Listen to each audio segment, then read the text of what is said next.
Hello, and welcome aboard to this episode of the We Are Reading One Piece podcast. This is a podcast dedicated to following the entire story of One Piece from beginning to end as we focus on each volume. We keep the discussion spoiler-free for new fans of the series, so this is the perfect place to follow along, whether you're new to the series or just want to revisit the world of One Piece with us. This week, we will be covering the first part of Volume 68, Pirate Alliance, which covers chapter 668 through 673. My name is Joel, and I'll be your host. Joining me today, we have Sean. This is Sean. We have Evan. What's up? This is Evan. And we have Cody. I love how the One Piece logo is covered in snow on the volume cover. It's so neat. That's a nice little touch. Yeah. I was like, oh, hey, what's up there? Yeah, unfortunately, I don't really look at the covers that much before we go into it. And I know we actively tell Evan not to look at the covers. We encourage him not to. I try my best. But sometimes it's hard to resist, I'm sure. Yeah, sometimes it's hard, but yeah, so we are now in Punk Hazard, and things are going a little crazy. We had a lot of moving parts here. And then we ended up with Law proposing an idea to Luffy. But let me just give the summary at the beginning of the volume to kind of get everybody up to speed. The crew lands on Punk Hazard, a mysterious island covered in fire and ice, housing a former government laboratory and ruled by the mad scientist Caesar Clown. Now is also host to the Straw Hats, the Navy hot on their heels, and even Trafalgar Law, a newly appointed warlord of the sea. When these desperate forces clash, the sparks of battle cover the island. What is Caesar plotting on Punk Hazard? Will the samurai ever find his son safe and sound? And Luffy's pirate alliance with Law really lead him to face off against one of the four emperors. who's it gonna be? Hopefully we find That's out the soon. question. Yeah, so we'll have to see if we find out, because we are going to start off finishing off the cover story before we get into the chapter. So let's wrap up Dex of the World final volume, Whitebeard and Ace's graves. Graves for Whitebeard and Ace replaced and have had visitors. Wow, Mm-hmm. Very magnificent graves. Yeah. truly. I love that's the newspaper on Ace's grave. Yeah. Mm-hmm. Keeping him updated with little bro. Joel, can we bring up the Easter egg that's shown in here that's mentioned in SBS later in this volume? Yeah, we can bring it up. What are your thoughts on the Easter egg that comes up? So they do mention this in an SBS, I think towards the end of the first half of this volume, where we see a bottle of what appears to be, booze of some sort, and 3 cups. Not 1 cup, not 2 cup, 3 cups, which definitely seems to harken back to Ace's days in childhood when we saw them do their 3-person toast with Sabo, Luffy, and Ace. Yeah, that's right. So I think it's just kind of an interesting, I don't know how to interpret that, but I think it's a really cool little detail. Something that jumped out. Okay. Yeah, I mean, I didn't really notice that until the SPS came up. It does come up later on this volume, but since we're already on the cover story, it makes more sense to bring it up here. Yeah, I mean, somebody's clearly been to the grave here, and we see flowers and the cup and the paper. So it could be somebody that's close to maybe both Ace and Luffy. Or it could be maybe one of the members of the Whitebeard pirates who came here to see Newgate as well, and it's hey, look how your brother's doing. So he's here's one for you, Luffy, and then they kind of deal. But yeah, I mean it's a nice little detail, but yeah, I don't know if it really gives us that much to go off of here. Right. Fun little detail. Yeah, but there's definitely been visitors here. Did you have any other thoughts on that or theories? Well, I don't know. It just makes you think that it might have either been Luffy or Sabo. Sabo, okay. Yeah. I was gonna say Garp. The Garp's a good one. Garp, yeah.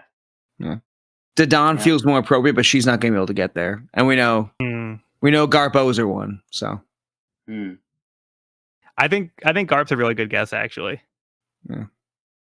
Do Do we think Yeah. that the swords in the ground are other graves? Or are they... Shit. Do you think those are more graves, or do you think those are like Tribute left... swords. Yeah, tributes, yeah.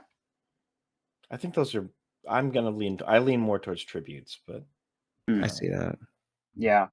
Yeah, I'm not sure if there's like a cultural significance to it that like I'm unaware of. 'Cause, yeah, I don't really have any context for it. What a cover story, though. Was not ready for this. Yeah, Yeah. it's definitely a tribute to like both figures, both Newgate and Ace, and it's like a nice way to remember them and to honor them. And their tombstones are side by side. Yeah, father and son. Oh man, Yep. that made me feel sad again. Yeah, man. Yeah. But they're together. Yeah, it's a mix of happy and sad emotions, I feel like. Mm. Yeah. Thanks. All right. Well, how about we move into the chapter? Yeah. We have chapter 668, Pirate Alliance. Before Luffy accepts Law's proposal, he asks which emperor Law plans to take down. Law tells him, and Luffy accepts. When Luffy returns to the abandoned facility with Law, Usopp and Chopper are shocked by this development. Robin warns Luffy that he should be careful about trusting Law, but Luffy has his crew to back him up if anything goes wrong.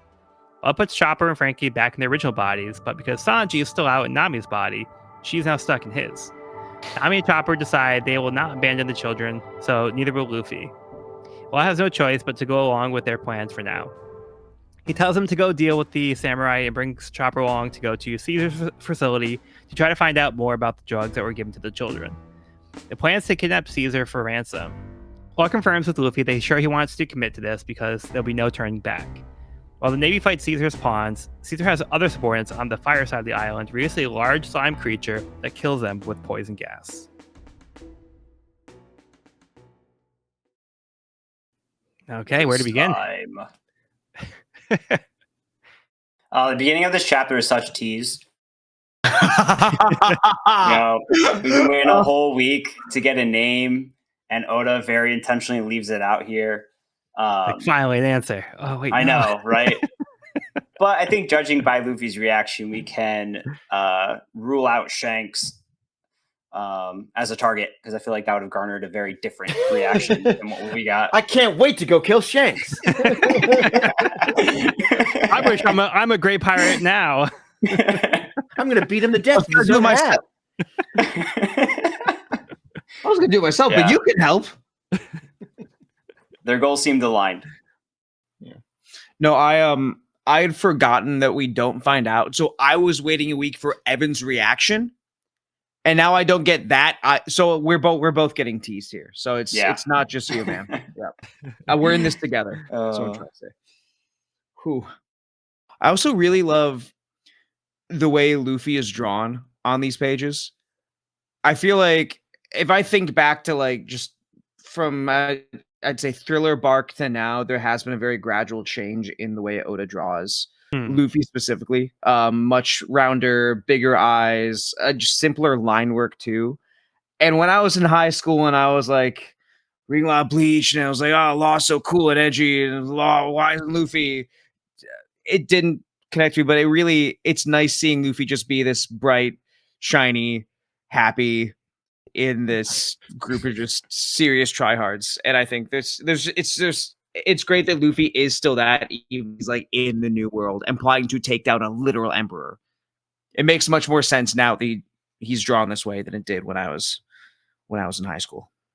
Yeah, he almost has like a look of like naivete on him, where like he's smiling. It's like, oh yeah, that sounds exciting. Yeah. So it's kind of like he's not really like seeing the gravity of the situation. Whereas like, we see like the others of his crew are like, what are you, crazy? Like, we're not doing that. Like we see like a contrast to them where they're like shocked, except for Robin, who has like no reaction. And then Robin also points out like, Luffy, like, be careful. Like this might like backfire on you, or like, I might betray you, or he might be using you. And Luffy has again like just like that like optimistic like point of view when it comes to these things. So I feel like you said, his like design, his portrayal, the way Oda's drawing him and making him like like smiling and stuff like that. He doesn't have like cares, like he's like taking it and like he's just enjoying the ride. He's having fun. He literally says like, alliances, that just means we're friends, right? Like that just means we're being friends. And one of my favorite panels, honestly, in like I don't know about the whole series, but one of my top 20, just like Usopp explaining to Law, like, okay, just so you know, Luffy's idea of an alliance is different than yours. So if you thought Fucking you'd be friends, on right? top of these, you're wrong. Like, Yeah, what he said. Yeah. Good luck, pal. Good luck, pal sends me every time.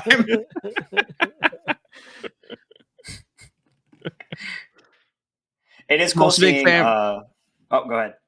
I was also a big fan of the. Are you gonna betray me? No. No? Every well, time. There you go. No. He wouldn't lie to me. Yeah. He's my friend. I said it. Yeah. Evan, you were saying? Oh, I was just gonna say, like in this whole back and forth with the Law and the Straw Hats, I feel like Law's kind of getting like a first taste of like the Straw Hats and like how they work and like their team dynamic. And he seems kind of nonplussed at times, just kind of like, what are these guys talking about? But it is funny seeing kind of Law's reaction to the Straw Hats being the Straw Hats. Yeah. I think his face when Usopp ties Chopper to his hat, it just Yeah. perfectly sums it up. Yeah, exactly. We get that I face love a lot. that. Just the pure, what the hell have I done? He Yeah. then immediately hangs him from The his page sword before it. instead. Yeah, the last panel on the page before that is also the same look. Yeah. Yeah. I Yeah, this also was, find like- it very. Sorry, go ahead. No, I was gonna say I also find it very interesting that Law asks Chopper if he's gonna stay here all alone because it's kind of like a dick question, like, oh, you're just gonna, but there's also like Law is currently alone without his crew. Mm-hmm. And that's not to say anything about his reasons. I just find it interesting that this doctor is saying it to another doctor. And I feel like it's more of a I'm trying to get to know you personally than it is just being an asshole. Yeah, because we still don't know what Law's situation is and why his crew isn't here, why he's like separate from his crew. Yeah, so we don't have those details yet. Mhm. But yeah, I just love yeah, like you said, like the whole like tying Chopper to Law's head. That's so cute. And then yeah, the way he just like takes Chopper and just hangs him from a sword, so he looks like a stuffed animal or something. And then, like Chopper's reaction is also like just really funny. How he's just kind of like He's accepting resigned his fate. to it. Yeah. Yeah. he's just like, Yeah. "All right, well, what can I do? Like, Yeah, I can't move, so I'm just gonna go along with it. See, I feel like he's trying to look cool, honestly. that too, you could say. He looks so sad on the next page, though. Let's see. Oh, I see what you mean. I see what you mean now. And then even on the next page, when Law is saying, "Hey, things are going to start moving very fast. You can't turn back after this." Just the very bottom of that page, just the contrast in their expression, I love so much. Yeah. From what little we know of Law, this is just going to be such a wonderful comedic partnership between the two of them. Yeah, and once again, How do Luffy you- just being like very positive here, where it's like, well, it's like now you can think about it. If you want to back out, like you can reconsider. Nope, I'm in. Like, nope. Yes, say no more. you understand what I mean, right? Things are gonna get crazy. No, I'm good. No, but I do like love Luffy's that just like about very Luffy. like positive about it. So yeah, it's great. And we've always said how Luffy is like a really good judge of character, or at least like makes those judgments very quickly and then sticks to them. And Mm-hmm. this is just another perfect example of that. Yeah, really good point. Evan, do you have any other thoughts on this partnership, on this alliance? I mean, I'm hyped. I think they're great. I mean, it will be funny to see how it unfolds because they do have very different demeanors when it comes to this alliance. But I'm curious to hear out what Law's plan is because he does seem like the kind that has, very thought through and precise plans. So I'm curious to see how that unfolds. You got any theories? You know I need my theories, Evan. No, not particularly. Not at the moment. I think we'll have more information to work with as we go through the volume. Yeah, Right now it's kind of, but the only thing we really know is like the first stage is kidnapping Caesar, which yeah, that seems to be where they're gonna start and go from there. But then we do end the chapter where Caesar has his henchman release this slime creature from the fireside, and it just starts to like kill them, and it just forms like this massive like slime. Very Magellan-esque. Yeah, huh? Yeah. It's a Magellan like kaiju. Kaiju's. Yeah, you're on the money there. Yeah.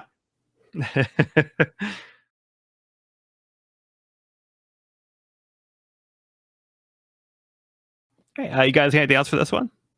We do also in this chapter see Tashigi and Smoker like really catching on and uncovering something here, kind of like deepening their conspiracy theory.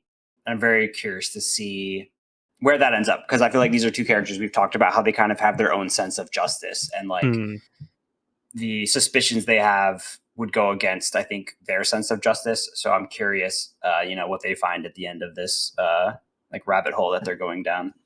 Yeah. I've two quick things. One, I think Rebar Smoothie is one of my favorite names I've ever seen in this series.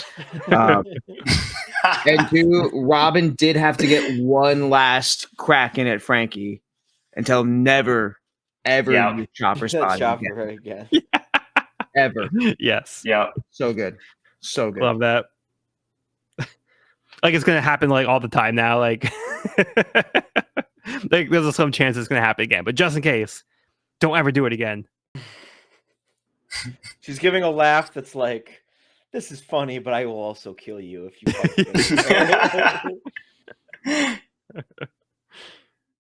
Okay, let's move on. And we're gonna take a break from the cover stories, but for this little time period, Oda is going to start using requests from readers. So people are gonna just put like silly situations and like say what they want. So yeah, these are like fan submissions, and Oda just kind of like, oh sure, I'll draw that. Yeah, if you want to talk about any of them, feel free. But I'm just going to just skip over them. Nice Might to do the see BB summaries, but yeah. again. Yeah. Yeah. It really is. That's about the extent of it, I'll say. I gave a kid a Karoo card at my tutoring gig today. Aw. I always Nice. thought career sets remind me of that. That's all I have there. I saw your post on Facebook earlier with the chicken jockey, and that made me laugh.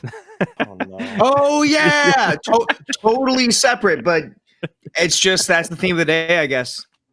Yeah, it was Usopp riding Karu in that little garden as a chicken jockey. I still see the movie. That's the only thing I know from the Minecraft movie. Yeah, I haven't seen it. Frankly, but, yeah. all you need to know of it. All right, moving on. Chapter 669, Commence Operation. Zoro, Sanji, and Brook have woken up from being knocked out. Luckily, when Zoro was attacked by the alcohol-based gas, he had enough tolerance to fight off being knocked out long enough to destroy the ice spikes they were about to fall into. They come to the area where Brook had seen the samurai's torso earlier and find the rest of the samurai frozen in the ice. Sanji is able to break the ice, waking him up. He says he feels water around his torso, and he's not able to use his power, so it must have fallen into the lake. Sanji volunteers to find it for him. Zoro and Brook notice a large mountain in the distance that they didn't notice before. The mountain is actually the slime, which was the gas that caused the accident on the island 4 years ago, which Caesar compressed down into a physical form. Outside the lab, G5 was able to secure a boat, but they aren't able to get into the lab to get to Caesar as the door is now sealed. Law arrives at the back door of the lab with Chopper. Law says he'll sneak Chopper in and distract Caesar and Monet, while Chopper studies the drug. Back at the front entrance, Luffy arrives with Frankie and Robin. He shouts that he's here to kidnap Caesar. Classic Luffy. Classic. Top secret plan. Okay, let's just spill the beans. All right, where do you guys want to start on this one? I personally love that Zoro's alcohol tolerance came in handy here. Mm-hmm. Yeah. Just for like the split second it took him to save them, and then he was out with the rest of them. But still, good for him. Yeah, you guys did mention that you clocked it when it came up. Last volume. Yeah, you guys noticed that Rock said that it was alcohol based. Mhm. the KYP gas. Yeah, so that actually did play into it. Mhm. I guess maybe he's like out leveled Nami's body at this point because Nami outdrank him in Whiskey Peak. We all talk power scale. Yeah. It's also been some time that's That's passed, true. though. Yeah, that wasn't Nami's major in her 2-year college time skip, but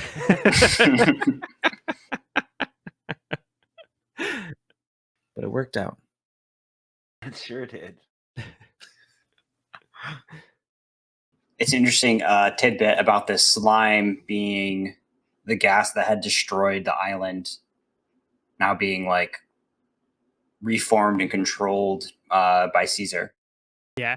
And now we got this massive slime monster. Yeah, pretty diabolical. Yeah. It's like, hey, this thing that wiped out like all these people and like caused all like that chaos. It's like, hey, let me just collect that and reuse it again for the future so I can do it again. Waste not, want not. Yeah. It is interesting to see that he was able to do that, because we see that he was able to take the gas and put it into this physical form and create this slime creature with it. Mhm. Mm-hmm. I think And it's we also see, go ahead. no, you continue. You continue. Yeah, I was just gonna say, we also see Caesar showing no remorse for his own people once again. He's like, "Oh yeah, you can go release it, and then yeah, like just come back, I guess." And like, it's just like starting to wipe out like his own men along the way. So yeah, Caesar had no intention of like warning them or saving them. He's like, he just used them to be like, go release the slime, and like, I don't care what happens to you after that. They're like, oh, here, bring like a gas mask or something, or like, oh, be careful. Like he's just like, yeah, whatever. He seems like a very morally complex villain, very layered. So there's a lot. It's not. He's morally gray, guys. Yeah, he's very gray. He's somewhere in the middle.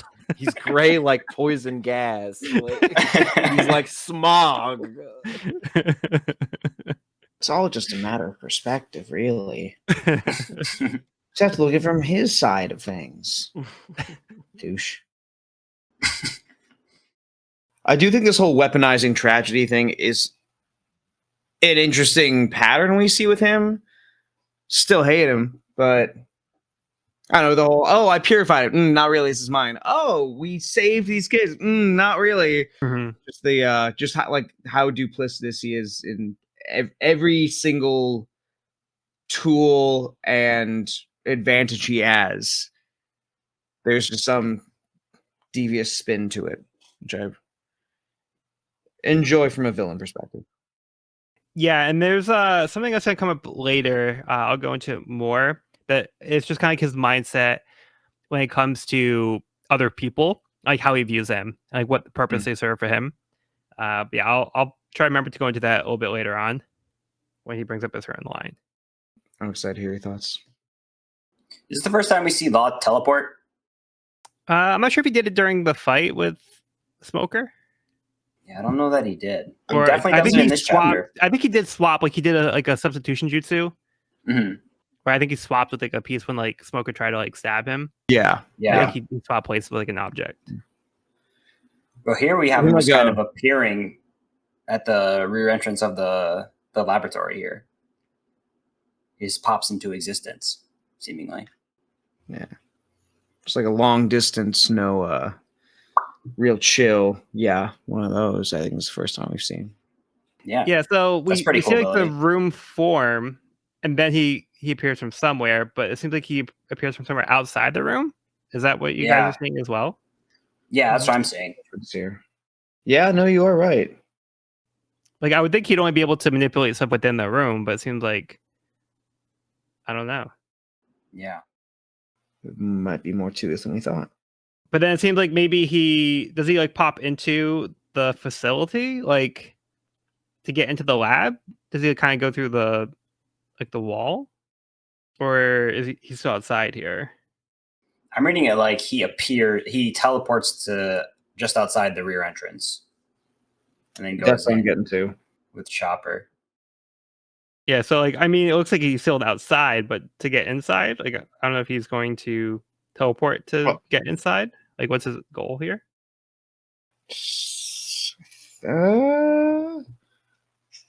That may be. I don't know if that's really. If we really have any indication of that here. Or does he have like the key? Or just knocks. Oh, let me in. I guess my immediate. It looks like a big hole in the. It looks like a tunnel or something. Entrance. I mean, my headcanon here is that if Law like has enough spatial awareness of an area, just like a surgeon would have the spatial awareness of the body, in all three XYZ planes, they'd be able to find what they need, right? So I assume that if Law, I don't know how he got to the rear entrance. Now he's at the rear entrance. If he knows just how long that tunnel goes and where the walls and all the obstructions and everything are and how far in they are, like the space he's trying to get to, I assume that he could then make a new room and then warp over there. And theoretically, just make a new room, go to the one end, make a new room, go to that end, on and on and on and on. As long as he doesn't fuck up the spacing, because then our man's stuck in a wall.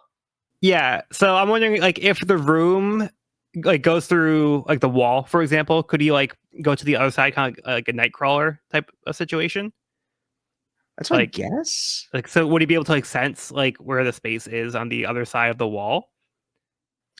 I see. I'm not sure if it's sensing so as much as him just like being as familiar with this space that he's in, because he spent a lot of time in this compound, right? Assumedly. Yeah, but like, let's say like he didn't though. Like, I don't know, maybe I'm overthinking it, but like let's just say hypothetically he goes to this wall. Let's say he doesn't know the exact distance, like to get like past the wall or like the door, for example. Like, how did he judge to get past through the wall? Or is that something that's probably not within the scope? Like, does the room not go into the walls? That's what I'm assuming. I don't know. This is just what my guess is that like in that case, that's a gamble. And like, what if he misjudges it and he ends up like, inside the wall, like a Kitty Pryde situation? That's a gamble. That's the gamble. That's what I'm saying. Yeah, it's not great. Yeah, yeah. Because I just feel like the sequence, like, yeah, it's unclear where he comes from and like what he swapped with, because he just appears inside the room. But then like I don't see the door that he's at in the next panel, like with like on like the upper page, like the upper part of the page. He's at another door, and then he's talking to Chopper like outside still, and then he hears like a shout, which I'm guessing must be like people screaming like out like at the front of the facility. Oh, But I see. I assume Oda just didn't draw the door in those upper panels because it's tiny and not worth his time. I assume he's in the same spot from like top of the page to middle of the page. so he didn't like take a step or anything. He's still in the same exact spot. Maybe like a step, but he didn't like warp again or something. Like it's still like, yeah. He hasn't moved very far. Yeah, but I'm wondering, could he get past that door hypothetically if he wanted to? If he knows how thick the door is, I think, yeah. Okay. Yeah, those are just questions I had from the sequence. That's what it was. That's where my head was going, but I don't know the answers to these things. I feel like my question was he able to set up this room at the rear entrance, like on another date, like in advance, and then because Chopper's like, your powers are pretty neat. Did we just warp? And we see them just appear at the rear thing. So I'm assuming they teleported from wherever Law was to this location, which he had previously created a room that it could be is like maintaining itself there. But we haven't seen that, so I don't know. Evan, let me throw this at you. So when Law cut the samurai up, the samurai's head and leg can still feel the torso, right? Mm-hmm. So to me, it feels like the connection of the separated parts of a body that are cut by Law, it wouldn't be the craziest stretch to imagine that the rooms could have that same connection and functionality. So I see what you're cooking with here. Yeah. So maybe it's not limited to a specific range, but maybe like what you can actively manipulate could be like only within the rooms, but maybe he could set the room at a larger distance. I don't know. These are details that maybe we're overthinking it, but I think it's very interesting to try to figure out what the logistics are. Well, theories are. It's such a cool ability. Like, it's just kind of fun theorizing how exactly it works. Yeah.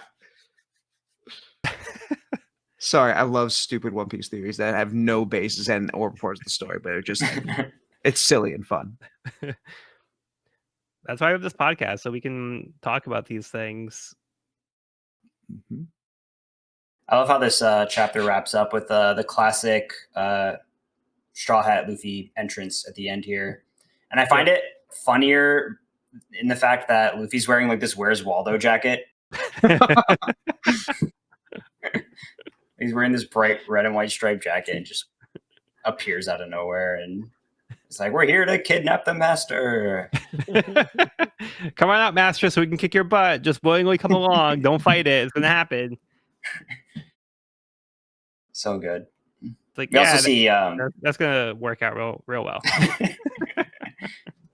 One of these times it will work. And then Luffy will be like, see, I told you guys. Yeah, that's on my side. This is the move. It's called the bad guy. And Robin's like, that was a secret, Luffy. Yeah. We get to see Robin using the wings again, which is so cool. Haven't seen that in a minute. Yeah, that was cool. Mm-hmm. One thing I did find amusing was before the law panel was on the previous pages where we see Tashigi trying to figure out how Smoker's powers work, and like she's like losing control and she's like flying around. I was like, "Whoa, how do I stop this thing?" Yeah. But then because of that, she ends up spotting Luffy inbound. Yeah, I like seeing Luffy still doing like the gum balloon, but his coat doesn't stretch. So we just see like the coat is like regular size, and then like the rest of his body just becomes like a big balloon and just becomes explode.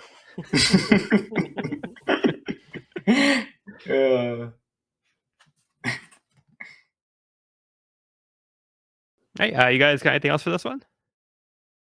Astounding deduction to Zoro for figuring out what direction he was facing. It's pretty great. Yeah. Where is this? When he's like, wait, Brooke, these bandits, are they coming from the lake? And Brooke is there like, yes, that's astounding deduction. That is amazing. Good job. That just little fly under the radar moment, but really killed it with that one. That's funny. Yeah. Okay. How about we move on? All right, we have chapter 670, Blizzard with the Chance of Slime. Luffy is surprised to see Smoker. When Luffy is able to stop the attack, he's surprised that he was able to beat him so easily. Smoker, as Tashigi, attacks Luffy with his Sea Prism sword, which surprises Luffy. Robin realizes Law must have switched their bodies, which amuses Luffy. He says how about they fight later once they have their original bodies back. Frankie blasts the door down to the facility, giving them a way in. The Navy men on the ship start to see pieces of slime land on the ship, unsure what it is as they realize poison gas is coming from them. The pieces merge together, forming a larger slime. Unsure how to deal with it, they try lighting it on fire, which causes it to explode. As the pieces continue to rain down, everyone decides to look for cover. Caesar appears, getting Luffy and Smoker's attention. He states to give the slime some time as it's launching pieces of itself across the lake, because it doesn't like water. Luffy is not concerned about the slime and grabs Caesar. Gotcha. Yeah.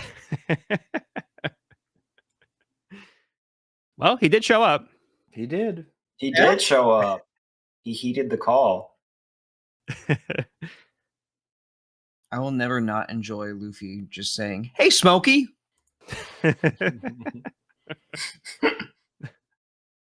It's got to be tough for Smoker to literally watch himself get bested by Luffy here.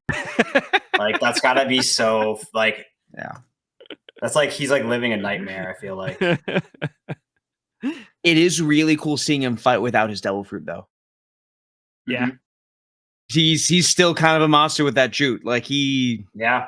Yeah, He Luffy doesn't just recognized rely on the devil fruit like a lot of like what is his type again? Logia? Logia. Yeah. He is the anti NL. He's like and maybe I'm gonna have to fucking deal with not being able to just randomly turn into smoke when I want to. So Yeah. Yeah, so he's not all smoke. ah! Hey. Yeah, Luffy's like, hey, sword lady, when did you get strong? Mm. Well, because he's recognizing Smoker's ability here as Tashigi. I know. I'm just reminded again of Tashigi's increasing pointlessness. I did see there's a big difference between Tashigi now and Tashigi a couple hundred chapters ago. It's unfortunate. It's awful, but it is what it is. We'll move on. No, I do think we've seen Tashigi have some respectable skill, even like early on, like in like this arc, we did see her like cutting the cannonballs and stuff. But yeah, like she's at like a disadvantage though, where she's like, put it like, in like her perspective, she's in a body that has these powers that she's never used before. A lot of times when people get devil fruits, they don't know how to use the ability, so she's really like stuck in a body that's putting her like in a tough position. So she can't really like use her skills to like translate over because like she doesn't have the same access to that. I'm just, you know what I'm complaining about. It's Mhm. my eternal thing with a lot of these women in One Piece, but it is what it is. I don't know if I don't know if I'm thinking the same thing that you are, Sean. For me, it's that regardless of where Tashiki's at right now, it was really a lot of her in the law fight. And this may be the fact that it's been a while since I've read Alabasta, but she feels like a less experienced sailor in that fight than she did when she was fighting Robin. Yeah. And I don't know if that really pertains. And this also may be faulty memory for me, but I was like, something just feels off before the body switch. But I don't know. And if I'm wrong, let me know. You guys or anyone listening. Well, I just rewatched Alabasta, and I feel like Robin just defeats her immediately. Like there's not even like a fight. It's just like Robin just like uses her powers. It just kind of like grabs Tashigi, and Tashigi's just immediately like, folded over. So, What about in a composure sense though? As far as like reacting to situations and like keeping her head sort of thing. I don't know. Tashigi was stressed during that fight, but I was like, it just felt. I don't know. well, she had like a breakdown where she was like she felt inadequate like immediately, and then she's like, I couldn't do anything, and then like that's what like led her to like tell Luffy like where Crocodile was. So I still feel like Tashigi has grown since like before the time skip. I'm not saying it's a great growth, but I think there is an improvement. I think it's just showing she still has room to grow, and I feel like she's also not as experienced as Smoker. Like I think it'd make more sense for Smoker to have more capability. But yeah, I think Tashigi just has more room to grow here. Yeah. I might need to rewatch that Tashigi Robin fight then. Thank you for that. Also brings up like an interesting, not to keep harping on Law's abilities and the physics behind them, but like we see with the body swaps, like people being able to do things in a different body that like said body could not do before. So it's like kind of interesting, like how like their technique seems to trump their like physical limitations, which is interesting. And we'll see more of that in later chapters. Mm-hmm. We can talk about it maybe then. There's a better example I'm thinking of later on. Okay. Yeah, another aspect too, though. Smoker also said previously that Tashigi's haki wasn't strong enough to handle Law. So devil fruits, I think, are also just something she's not experienced like handling. Whether or not she should be at this point is one thing, but like she's still like on a journey to become stronger. But her haki capabilities are probably just not like where they would need to be in order to fight somebody like Law. So Smoker has a lot more experience with the haki and like devil fruits in general and how to deal with devil fruits. So like the Law stuff wasn't tripping him up as much. He still got bested by Law too.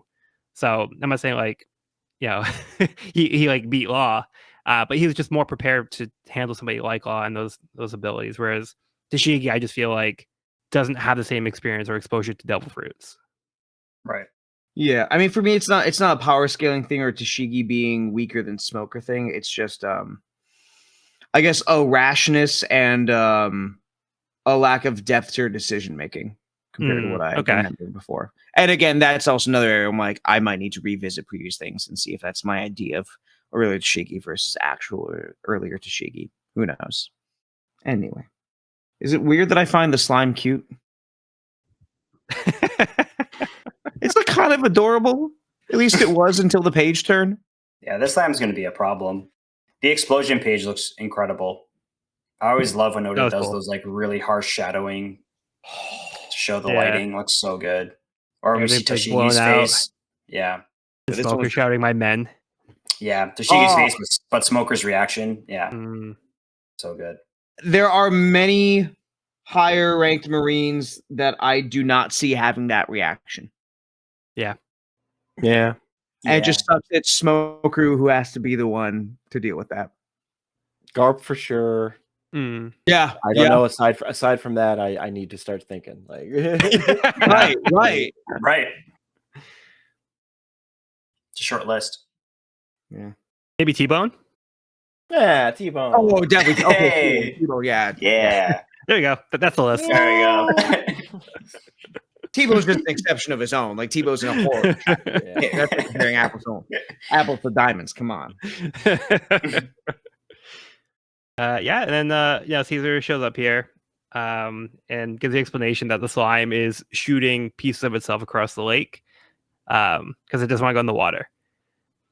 So yeah, so that's what's happening, but it's causing the slime to rain down, and it's hard for them to deal with. They don't have a way to answer it, and they're trying these different things. We see, the result when they tried to use fire and it explodes on them. So yeah, they have to be careful about the slime. So it's adding another wrinkle to like what's going on here. And then Brooke, Zoro, and Sanji just kind of like looking at it like, what's this thing doing? Yeah. Doing something creepy and weird. It's weird, and I like how weird Oda's getting with it. Yeah. Yeah. It is weird. Okay. Anything else? Mm-mm. Okay. Moving on. Chapter 671, Gas Fruit. Brooke now identifies the creature as a slime, but the information he knows doesn't seem to apply here. As the pieces that fell into the water cause the poison to spread, it kills the fish in the lake. Sanji dives into the water, realizing they are running out of time if they're going to be able to save the samurai's torso. Law arrives at Caesar's lab and sees only Monet is here, so he has Chopper sneak out.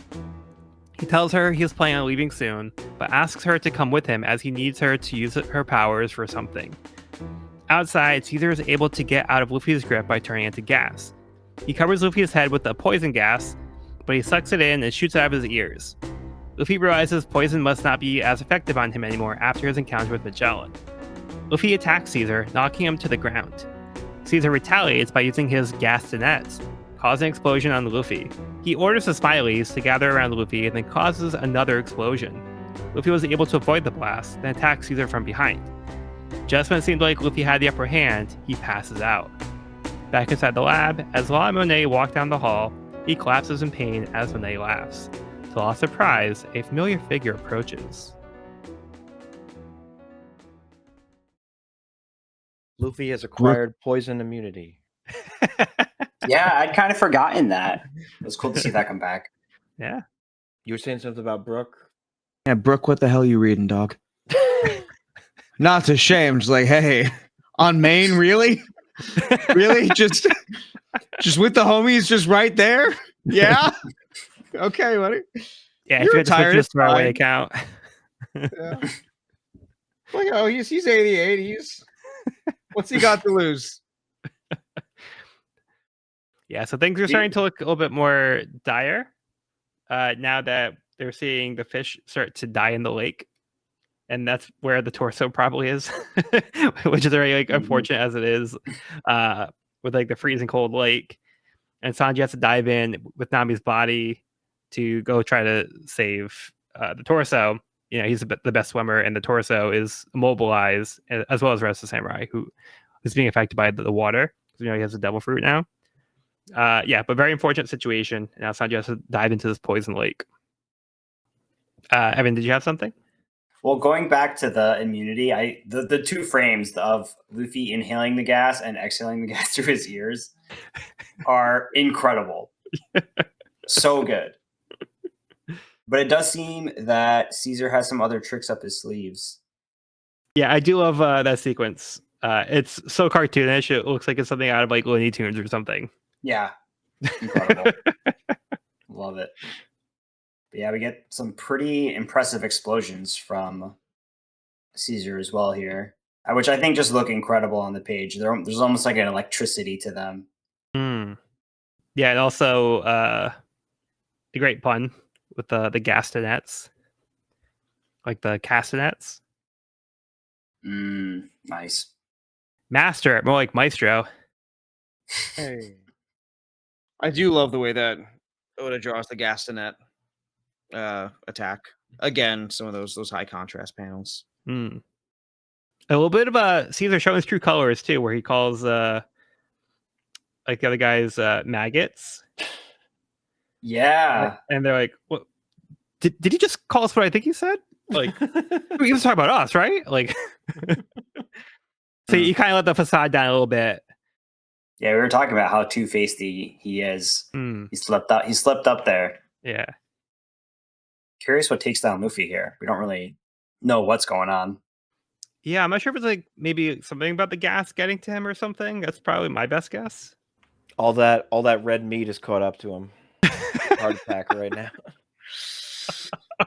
Now, Yeah. of all times, Of all times. you send both doctors away, and it's just boom, heart disease. But almost the same thing seems to happen to Law. Like Law also seems to like go down for no apparent reason, like no clear reason. Hmm. I mean, Luffy's just like straight up KO'd though. Law is he's so conscious. looks like from last panel we see him from behind, so there's a chance in like the 0.2 seconds. But second last panel, he is like full on screaming at this mystery dude. On his face. Mhm. He's down. Yeah. Oh yeah, he's not good. He's not good. Like no question there. He's it's rough right now. Yeah, this to me seems like it's more of like something about pain. So it's like the pain that knocks him down. Yeah. Whereas Luffy got like knocked out. Yeah. He's like, Now that I look closer, like Law's got blood coming from his mouth, and Luffy seems to have drool coming from his mouth. So maybe not. He's the censored version of Mortal Kombat. It's sweat. oh God, don't. I can't go back to 4Kids Alabasta, man. I can't. I can't go back again. Actually, I'm gonna go back. You know, Croc, bro. The phrase "desert doo-doo" was used. I swear to the fucking Lord, man. They ruined Croc in the 4Kids stuff. It's fine. Anyway, hockey's cool. Legit though, I do like what hockey can add to these fights. Totally. The fact that like compared to what Sea Stone, it's just like, okay, bam, Delphi user's done. No, now the Delphi user does have to be more creative and has a chance to be more creative. And I think the panel, like Caesar shifting his body to get away from the attack, I think it's just really, really indicative of that. It's really cool. Yeah. Yeah. And we did kind of see that too with Fishman Island, where Peckham's was fighting Caribou. Mm-hmm. So we're like, oh yeah, like, oh, you Logie types think you can just rely on your powers, and Peckham's like, yeah, I can still beat you. Mm-hmm. Yeah. I'm just glad Oda, I guess, made the distinction here. That's something I really appreciate. When Luffy grabs Caesar before he gets knocked out, one of the G5 guys is like, hang on, Straw Hat, G5's taking him in and you with him. And she's like, hey, the Straw Hats have him. And like, Smoker is just faced with the possibility once again of taking credit for something Luffy did. He's just like, am I really going to deal with this shit again? Am I really going to have this moral conundrum again? He's gonna be like, nah, now Luffy's a priority guy. I can't let him go this time. He's already gotten too many chances. Right, yeah. Yeah, but then we do end the chapter on that note again, where Law gets knocked down. And there's that betrayal. So Monet goes along with Law, and then we see that she's kind of like mocking him, like, oh, you're in pain, like, and then she's like kind of laughing as this other figure approaches, who Law recognizes, but we don't know who this is because he's still in shadow. But they've known each other for a very long time. Yeah, we get a good answer because Law says, who is it? Who's there? And he just says, it's me. He's like, oh, it's you. Okay, now we know. Thanks for clearing that up. Yeah. You say my how you've grown, Law. So long time since they've last seen each other. It's been Long years. time. Years. How many years has it been? You don't know. That's the question. Neither does he. Only Law knows. All right. Anything else for this one? Mm-mm. All right. Moving on. Chapter 672. My name is Kinemon. Vergo approaches Law, asking Law if he really thought he didn't know what was going on. That man didn't trust Caesar, which is why Monet was planted here as well. Vergo hitched a ride on an SAD tanker from Dressrosa, which turned out to be the right move to get here in time before Law could do something to mess things up. Law tries to attack Vergo, but is easily stopped. Outside, the other Straw Hats, as well as Smoker and Tashigi, have now been knocked out. He orders his men to gather up their captives and bring them inside. While Brook and Zoro try to figure out how to deal with the slimes, the samurai shouts in pain. Sanji finds a shark with the torso in his mouth. He knocks the torso out, but the poison has gotten close enough to kill the shark. Sanji is surrounded on all sides, but uses Blue Walk to burst up to the surface. The samurai has been fully reassembled and introduces himself to the others as Foxfire Kinemon. He thanks Sanji and gets down on his hands and knees. He demonstrates his ability to slash with fire, causing the slimes to explode. He was surprised by the explosion, but managed to cut the explosion itself in time as well, leaving he and his new friends unharmed. He decides to continue on his quest to save his son Momonosuke. Zoro and Brook want to learn more about the sword techniques and want to come along, leaving Sanji with no choice but to come along as well. Oh, I cut through the fire too. Sure, man. He's like that kid on the playground where it's like, oh, you attacked me, but I attacked you a million times before you got it in, but you just didn't see it because I just hit it so fast.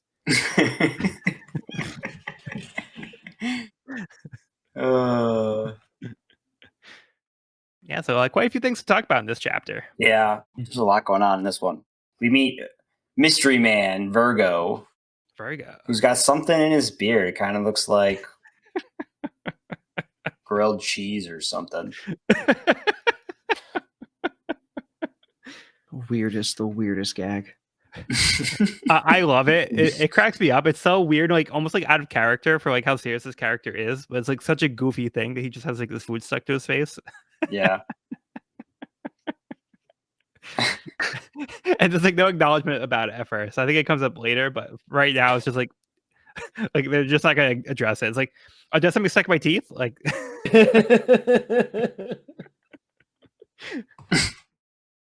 Yeah. he's very cryptic Vergo, about go ahead. No, you go ahead. I think we're gonna say the same thing.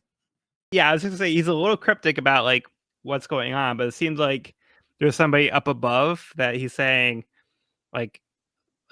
so yeah, you thought that person wouldn't know like what you were doing here this whole time. So like Monet was also planted, which I think Law didn't really account for. So Monet was also in with Vergo, who's been working with this other figure as well. Yeah, he keeps mentioning this him and said spending time in Dressrosa, which I don't think we've heard that before. It sounds new. Mm-hmm. Yeah, that's a new location. Also, an SAD tanker or a SAD tanker. I in the summary, I spelled it out to make it clear. It's most likely going to be pronounced SAD, but it is an abbreviation. So that's another little tidbit that we don't really know exactly what he's talking about. Big mystery. You also see what appears to be a bit of armament hockey here. He's using on like seemingly like a bamboo staff or something like that, maybe. And handily defeats Law. Yeah. It's Mr. Vergo to you again with like the hamburger on his face. Yeah.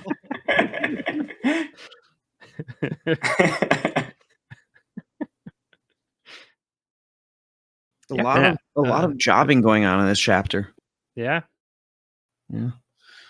Law jobs, Smoker and Luffy and Frankie and Nami job. Everyone's jobbing. All the main players. Mm-hmm. Yeah, kind of shocked to see everybody KO'd so easily by Caesar. Yeah. Seemingly by Caesar. Like, hey, just gather up all these bodies now.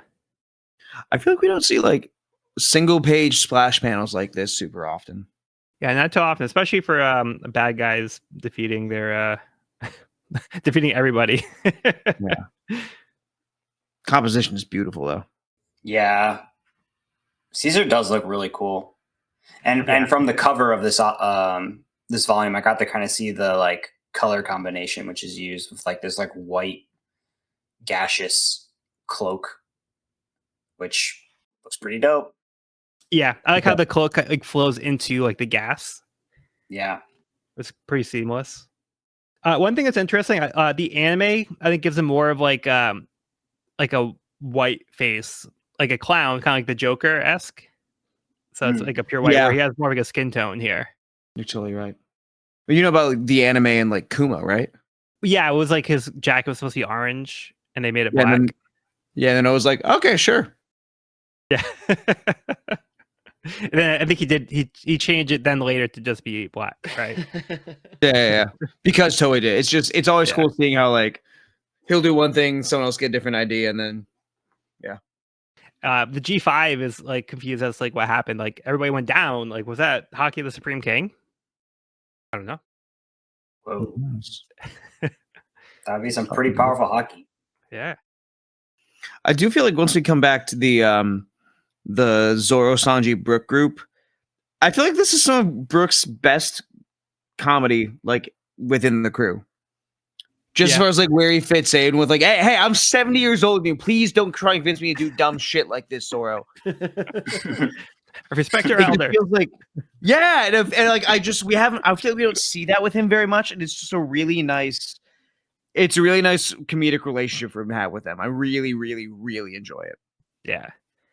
And we haven't had a skull joke in a little while, but we have one here. He says, "Aha, my eyes, my eyes." Wait, I don't have any. I don't have any eyes. I will never get tired of that joke. Yes. Yeah, so good. Oh, perfect. Yeah, and then Zoro tells Brooke to try eating one of the jellies.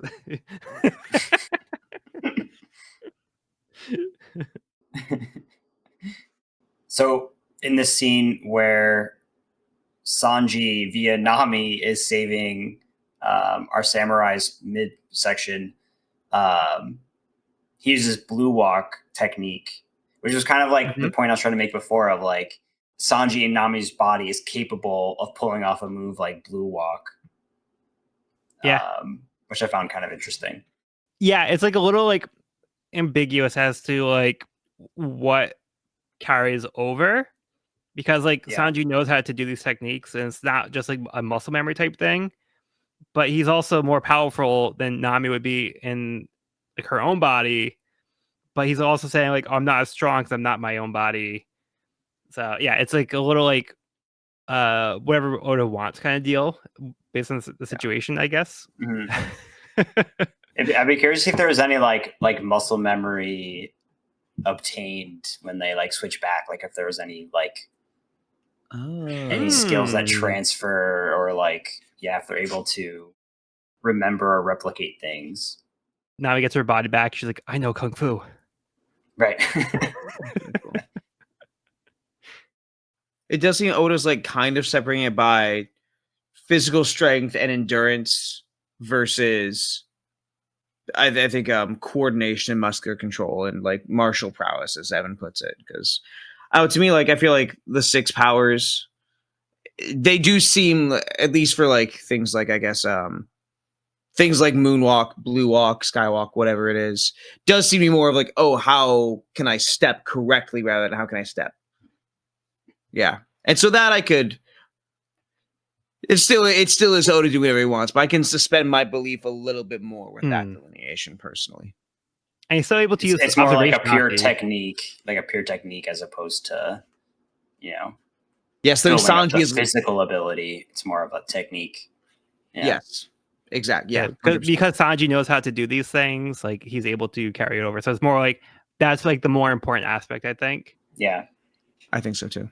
Which is cool. Like I think it works. It just like led me to, question it a little bit. Yeah. But I think that's also really good, like a really good conclusion to come to. Yeah. we get the reveal of Foxfire Kinemon, Mm-hmm. our severed samurai. Humpty Dumpty's been put back together. We had a cool little scroll name box here. Oh yeah, Which I think is the first time we've seen that. that is a little different, huh? Yeah, it feels very unique for our samurai of Wano. And he mentioned he's specifically from Kuri of the land of Wano. What do you think Curry looks like, Evan? I probably like Japan. Okay, so you're saying it's like you think it might be like the Edo period? Yeah, like the classic, samurai Japan. Okay. Not like current day, like Shibuya or something. I mean, Kinemon looks like he walks straight out of modern day Shibuya. Like he just definitely. Yeah. Plot twist, he's just a cosplayer. Yes. Yeah. But yeah, it's cool to see him be back together and see his techniques. Yeah. He's perked Zoro's interest. And so he has the nickname Foxfire because of his technique. Not because like a devil fruit. It's not like his devil fruit is like, oh, like I can create fire.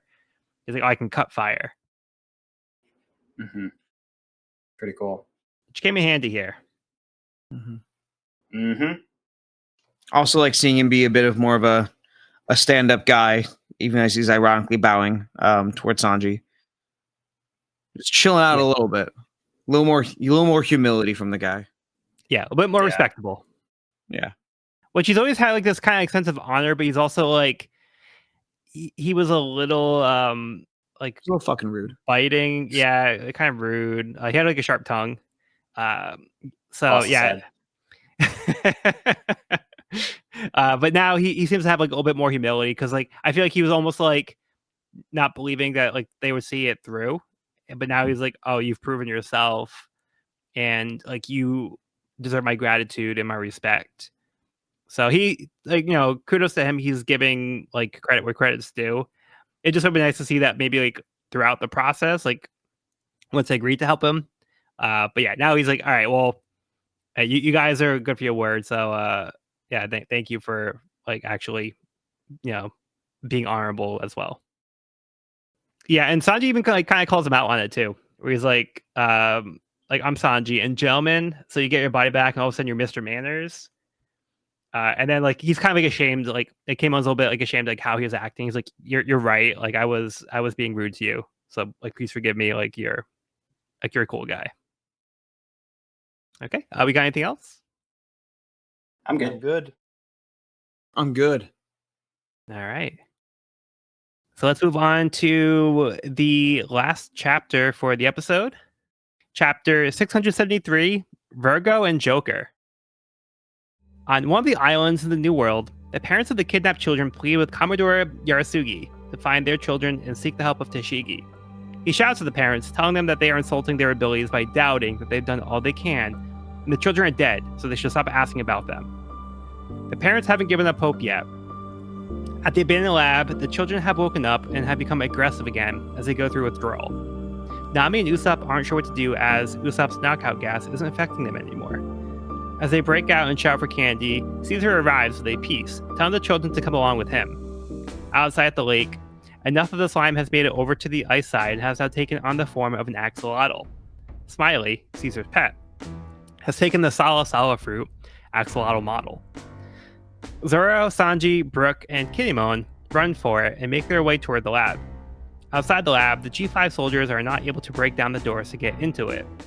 They also don't have a way to escape with one of their ships as they become surrounded with large pieces of slime. Inside the lab, Monet converses with Vergo, who is actually a vice admiral. Monet tells him that Caesar has unleashed Smiley, which Vergo is interested in observing the experiment that will cause everyone outside to die. From inside the cage, Smoker shouts at Vergo that those are his men from G5 out there. Along with Smoker, Luffy, Robin, Frankie, Tashigi, and Law have been captured. Smoker realizes that it must have been Vergo who has been covering up the child abductions. Law tells him that Vergo is actually a pirate who infiltrated the Navy under Joker's orders before he made a name for himself. Vergo's relieved he doesn't need to worry about Smoker and Taishi sniffing him out, as they'll kill them along with the rest of G5 and just blame it on another accident. Luffy asks Law who this Joker person is that everyone's talking about. Law tells Luffy he used to work for him, but he's a black market broker that goes under the alias. His true identity is Don Quixote del Flamingo. Dun dun dun. Called it. When you called He it, called it. oh my god, Dude, you guys sold that so well. Like that was my prediction, and then your reactions made me think I was such an idiot. I was like, that was a terrible guess. No, here's the thing. All we had to do was go along with it. You were saying, like, I think it's Don Quixote del Flamingo. And that's really out of left field. And, like, it's probably not. I was like, I'm just going to let him keep going. I'm going to let him talk himself out of it. Yeah, That you way I guys don't made have me to do talk myself shit. out of it. Yeah. Yeah, that's why we gotta have a poker face sometimes. The fact he called it is impressive because, like, when I was going through the story, I had no idea. Like, this all blowing my mind. So, like, I think yeah, it's one of the more left field reveals in One Piece, I'd say. It's one of, Yeah. like, the less callable ones. So, damn, really good job. So, what made you think it was still Flamingo? I think, like I said before, I think like the actual name Joker led me to believe it was him, and also like this maybe connection to this like human trafficking that's going on with these kids could be kind of tied to the human trafficking that was going on before, where we saw with, like the mermaids and things like that.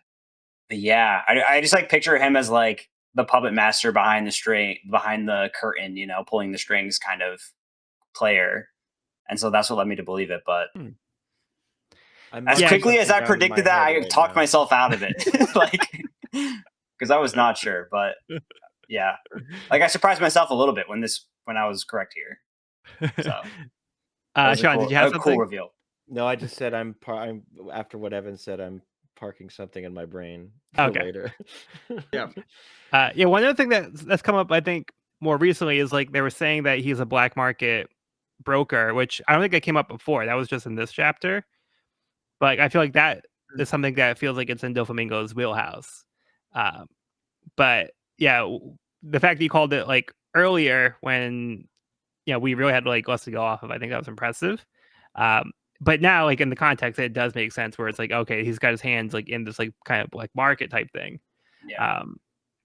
But yeah, so like the he that Vergo was referring to was actually Joker, who is Doflamingo. But like, I was just trying to keep the surprise going a little bit longer. He was being a little cryptic, so like, it was a little like kind of like forced, like because of that reason. Like, oh, like you thought he wouldn't find out. But it's just like it's just for the reader's sake. Like I don't mind it that much, but yeah, it is fun to get the answer here though. And we also get the big reveal that Vergo is the vice admiral and base commander of G5.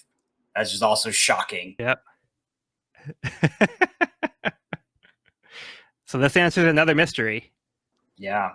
Like, who is the one that was covering up these abductions and falsifying those reports?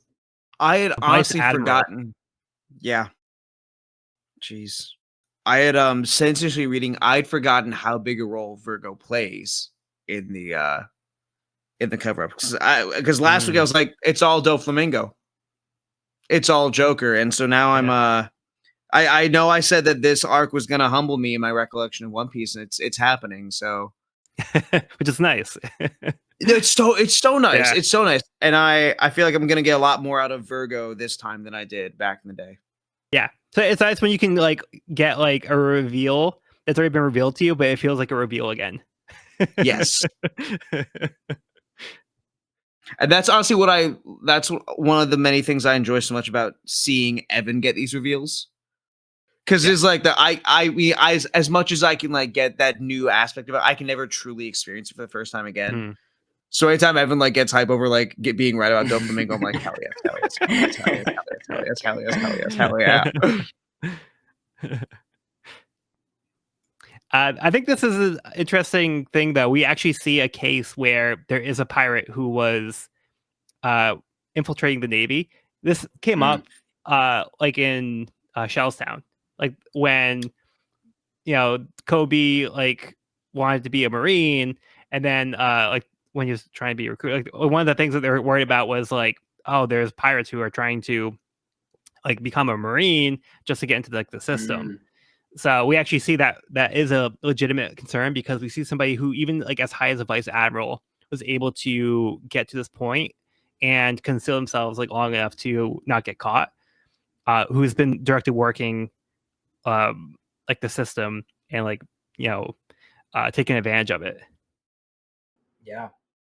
He's Got to a run a vice tight ship to keep that together, but he's also not maintaining his beard here, which we see him.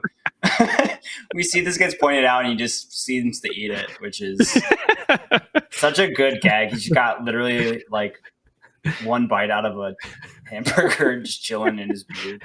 Like, oh, my favorite. Which it's not even a substantial beard.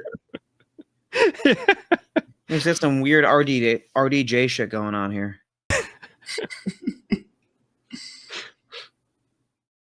Oh man, I love the part of this chapter when Robin says, makes you think of the old days, doesn't it? As they're all stuck in the same cell together, which is so good.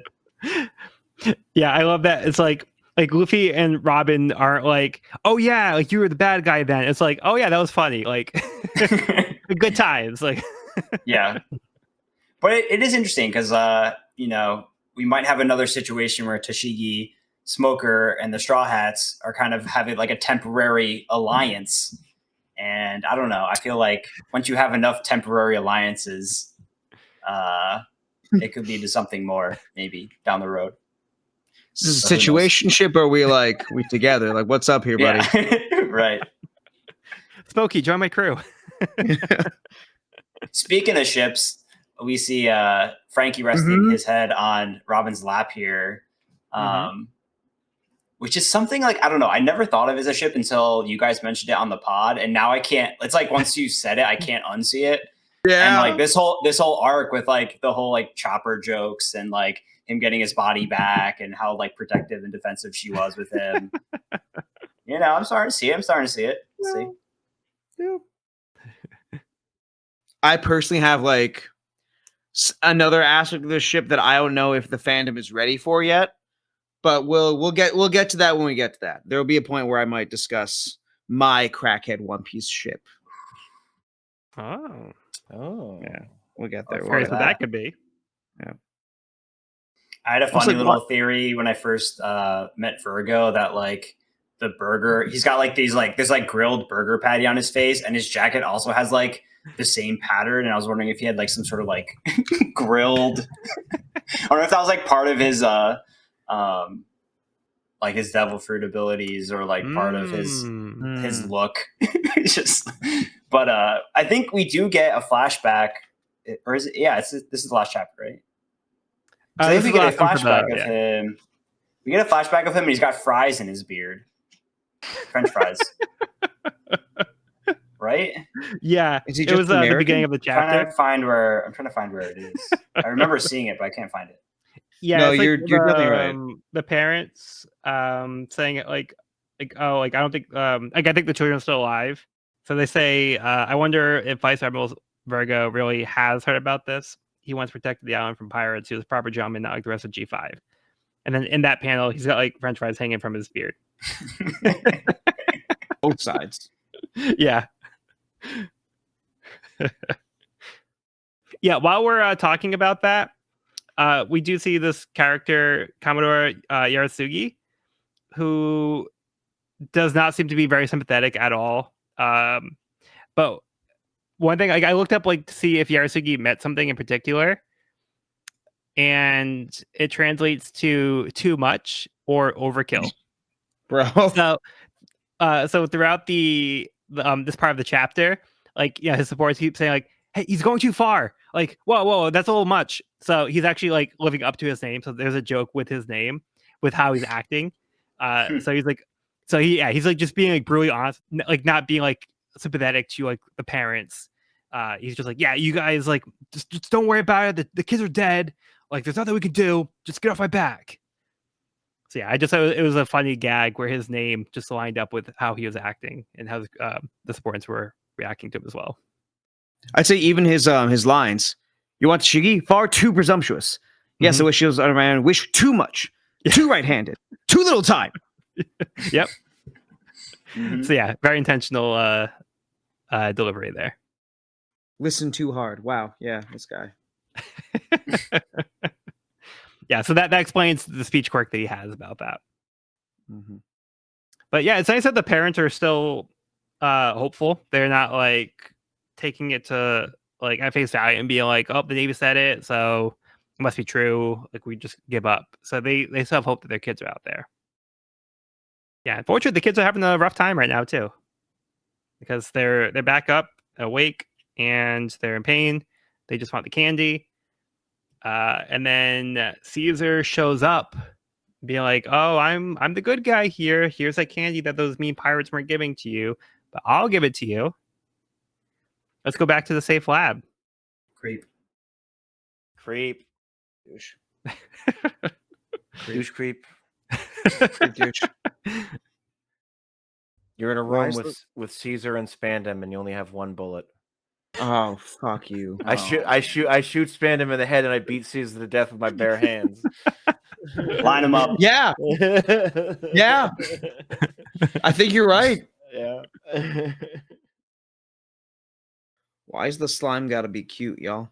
The Why is the cute slime name. gotta be so the cute name? It's axolotl. I Yeah. love Smiley. I'm Smiley's afraid of Smiley, adorable. but I love Smiley. I'm terrified of Smiley. I like Vegapunk's small dragon as well. Yeah. Mm-hmm. Yeah, I didn't realize that axolotls were like a variation of salamanders. Because I was like, they're really weird. yeah, but they are a type of salamander.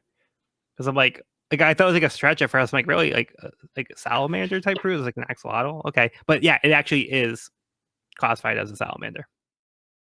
We get an Yeah. axolotl in the like prologue of this volume, very first page, where Oh, like Oda yeah. does his little like signatures. I forgot about that. Totally right. Yeah. Yeah. Nice. Yeah, the axolotls on the brain. Yeah, pretty cute. Yeah, I don't remember where it was said, but I thought there was like a line that Caesar had mentioned where he's like, there's no use like trying to save these people for the experiments now. Like we'll just have to like call it like a lost cause. Like he says something to the effect where Yeah. he wanted to use like the people as an experiment, but he's like, whatever at this point. It's not worth it. But I don't remember exactly where he said it. I just remember it coming up at some point. But it's definitely, it may have been last chapter. Yeah, I don't remember exactly where it was, but I think it came up at some point in this volume. But that was what I was referencing earlier, where it really shows you how Caesar perceives people. So he just sees them as like a tool for his experiments. So he doesn't actually have like regard for human life. He's just like, what can I find out by playing around with these things? Like an experiment, or something to amuse me. So yeah, it's just like a lack of respect for human life, and we can kind of see that also where everybody's getting sealed outside of the facility, where like the doors are being closed and like the slime is closing in on everybody, and everybody's just trying to run from the slime pieces. Yeah, do you guys got anything else? Yeah, no, it's a rough situation. Yeah, we thought Punk Hazard had a lot going on, and that Punk Hazard was weird, but it's just getting weirder, and there's more layers. Yeah, a lot of new names at the beginning of this volume. Yep. Mm-hmm. That's about all I got, though. Now, in summary, I'm really excited. We get this big Don Quixote name drop at the end, which I called, so I'm very pumped. Congratulations. Yeah. No, but I'm excited to see some potential cooperative jailbreak here with the Straw Hats and Tashigi and Smoker as well, and Law, of course. And we did not get the Emperor, one of the 4 Emperors revealed, or our target Emperor. But I do think I have a guess, and I think you have a guess. Okay.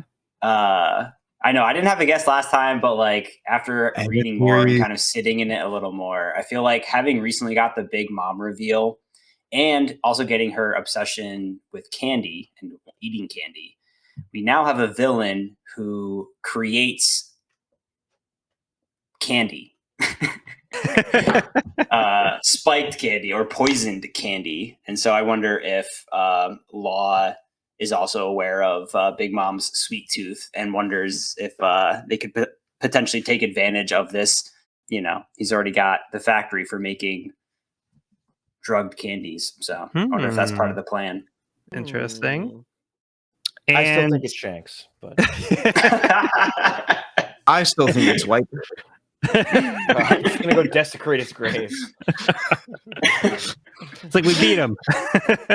Good job. Beat him into the ground. Good job, Traffy. We're friends now. But one thing that also I want to point out was when Luffy found out who it was, he seemed to be on board. So if Luffy's True. already picking a fight with Big Mom, I think that is it'd be an easy say yes. something- something solid that guess. ties in, yeah. Mm-hmm. But we'll see. I do see you've got a good angle there. Yeah, but we did get some answers. We have some more questions.